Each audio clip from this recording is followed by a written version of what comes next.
Kita dekhainani aboni prochain any place thakang kangkai man bai khati. Ketini election dorawan asumjadi. Padmashri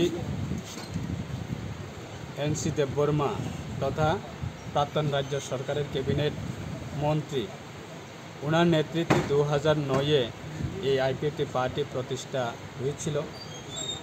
আজকে প্রায় 16 বছর ধরে আমরা আমাদের ত্রিপুরার স্বশাসিত জেলা পরিষদকে পূর্ণাঙ্গ রাজ্য গঠন করার সেই দাবি নিয়ে আমাদের মূলত এই পার্টি প্রতিষ্ঠা হয়েছে এবং সেই দাবিকে কেন্দ্র করে এবং সেই ইস্যুকে কেন্দ্র করে আজকে প্রায় 16 বছর ধরে আমরা এই রাজ্যে গণতান্ত্রিক পদ্ধতির মাধ্যমে আমরা বিভিন্ন সময়ে বিভিন্ন ধরনের আমাদের কর্মসূচি সেটাকে আমরা চালিয়ে এসেছি। আজকেও আমরা প্রায় আমাদের আইপিএফটি যারা রাজ্য কমিটি এবং সারা রাজ্যে যারা আইপিএফটি কর্মীর জন্য আজকের দিনটা অত্যন্ত গুরুত্বপূর্ণ, যে আমাদের এই দিন আজকে প্রায় 16 বছর পূর্ণ হয়েছে এবং আমাদের